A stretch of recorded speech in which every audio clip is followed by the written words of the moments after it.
Hello brilliants, अभी हम कर रहे हैं 7th क्लास के लिए चैप्टर 14 सिमेट्री। और ये एक्सरसाइज 14.1 के बाद का ट्राइदीज है। इसे अभी हम करेंगे। क्वेश्चन में क्या है वो देखिए।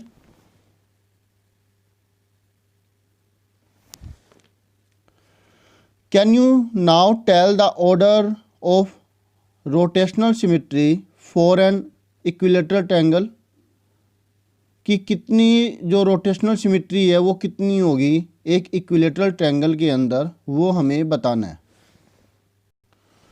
तो वो कितनी होगी इसमें, वो 3 होगी।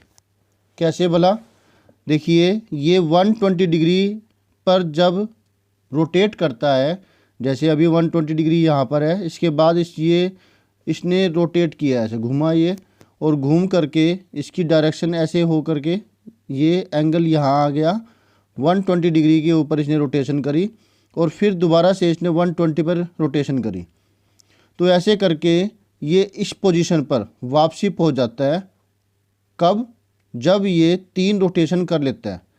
तो पहली पोजीशन तो इसकी ये है, यहाँ पर है। इसके बाद ये रोटेशन किया इसने, यहाँ पर आया, फिर इसने रोटेशन किया, यहाँ पर आया। तो ये अपनी इसी पोजीशन पर वापसी यहाँ पहुँच चुका है। तो ये ऑर्डर ऑफ सिमेट्री, ये भी कैसे निकलती है? Order of the rotational symmetry ये होती है, निकलती है जब हम 360 डिग्री को डिवाइड करें जिस एंगल पर वो रोटेट कर रहा है उससे। तो नंबर ऑफ, ये ट्राइदीज है ऑन पेज 272।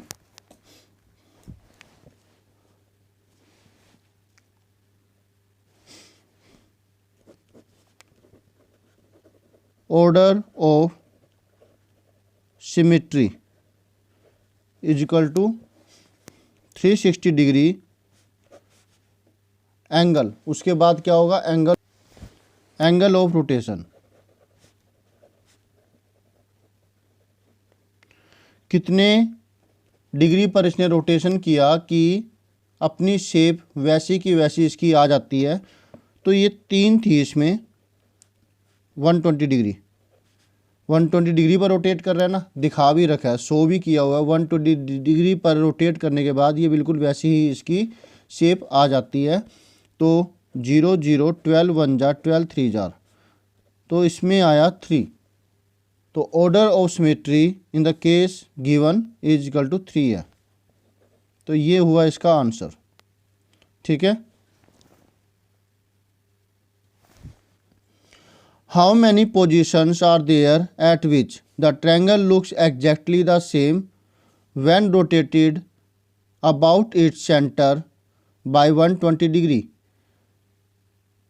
अब कितनी पोजीशन के ऊपर जो ट्रायंगल है वो बिल्कुल डिक्टो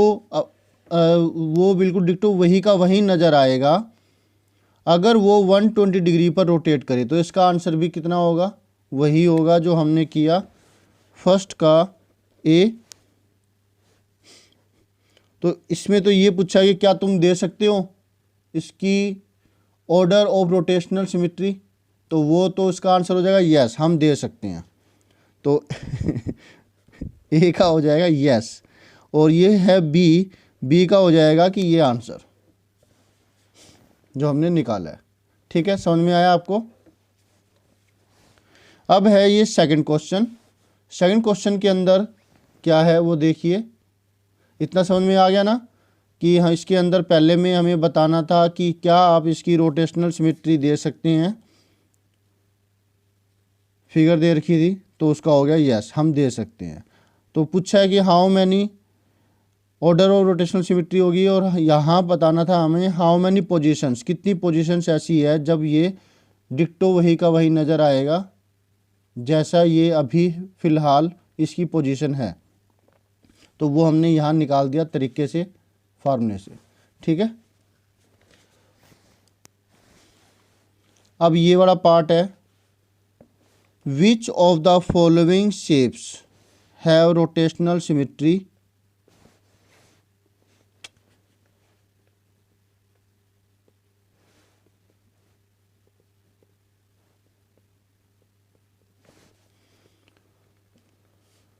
अबाउट द मार्क पॉइंट, इनमें से जो शेप दे रखी है 1, 2, 3 एंड 4, इसके अंदर हमें बताना है कि इन शेप्स के अंदर से कितनी शेप के अंदर रोटेशनल सिमेट्री है जो ये मार्क किया हुआ पॉइंट इसके अबाउट, यानी कि ये रोटेट करे, जैसे ये रोटेट किया है, यहाँ ये क्रॉस लगा लीजिए, बात एक ही थी।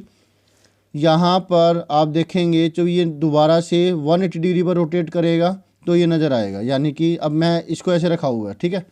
अब जैसा नज़र आ रहा है, इसको मैं 180 डिग्री पर रोटेट करूँ तो ये बिल्कुल वैसे का वैसे फिर नज़र आ रहा है, राइट। मतलब ये पार्ट ऊपर और ये पार्ट नीचे, लेफ्ट में ऊपर है ये पार्ट और राइट में नीचे है, नहीं, ये तो लेफ्ट में ऊपर आ गया और राइट में नीचे, लेफ्ट में ऊपर राइट में नीचे, ठीक है ना। तो 180 डिग्री के ऊपर ये है, तो ऐसे ही हम निकाल सकते हैं जैसे ये निकाला था। और ये जो है ये भी 180 पर है, क्योंकि रेक्टेंगल बनेगा जैसे अभी ये नज़र आ रहा है। जब इसको हम, यानी कि ये जो एक्यूट एंगल है ये ऊपर है और ये ऑब्ट्यूज एंगल है ये लेफ्ट में है, तो एक्यूट एंगल ऊपर और ऑब्ट्यूज एंगल लेफ्ट में, राइट। लेकिन जो नेक्स्ट फिगर नज़र आ रही है ये ऐसी की ऐसी 360 पर रोटेट करेंगे। जब हम ये रोटेट किया मैंने 90 डिग्री, फिर 180 डिग्री, 270 डिग्री और ये 360 डिग्री, जिसमें ये जो बी है बना हुआ दिखाई देगा।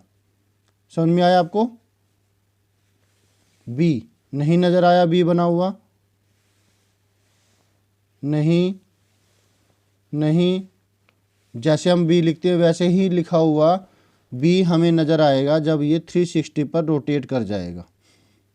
तो इसमें है या नहीं, इसमें यही पूछा है कि है या नहीं। तो इसमें है 2 है, इसके अंदर सिर्फ 1 मानी जाएगी फिर, और इसके अंदर 1, 2, 3, 4, 5। तो एक तरीके से ये पेंटागन बनेगा, रेगुलर बनेगा। तो जितनी इसके अंदर बराबर बराबर साइडें होती है उतनी ही रोटेशनल सिमेट्री होगी। तो 5 है तो इसमें 5 होगी, ओके। तो ये आप लिख सकते हैं सेकंड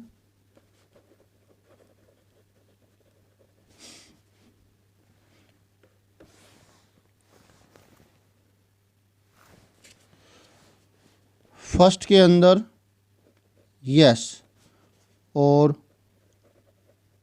ऑर्डर ऑफ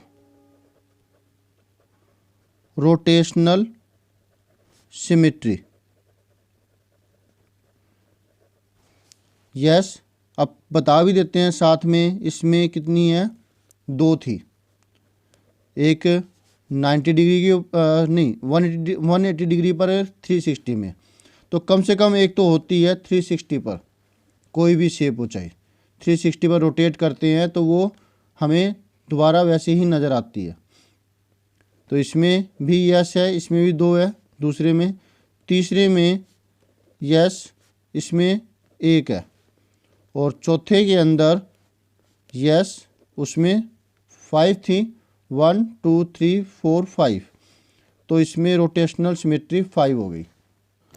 और अगर ये पूछा जाए कि order of rotational symmetry more than 1 कितने की है, तो फिर हमारे पास सिर्फ ये 3 केस हमारे फेवर में होंगे और ये केस हट जाएगा, ये हमारे फेवर में नहीं होगा, ये हम नहीं गिनेंगे, ठीक है। होप सो आपको अच्छे से समझ में आया होगा। तो मिलते हैं नेक्स्ट वीडियो में नेक्स्ट सॉल्यूशन के साथ। ट्राई दीजिए, इसके बाद नहीं है। और आपको क्या करना है, आपको करना है like, subscribe, share, comment, press the bell icon so that whenever the video is being uploaded you will be able to get the notification, okay। और कमेंट कीजिए अगर आप कुछ कहना चाहते हैं, then I will definitely give the reply as soon as I am having time। Done. क्योंकि पढ़ाते हुए तो बीच में करना ठीक नहीं रहता, क्योंकि उसमें दोनों का नुकसान होता है। मैं भी अपनी कंसंट्रेशन को खो दूंगा और बच्चों का ध्यान भी उस तरफ से हट जाएगा अपनी पढ़ाई की तरफ। तो ऐसा तो आप भी नहीं चाहेंगे ना। बाय, मिलते हैं नेक्स्ट किसी सॉल्यूशन के साथ।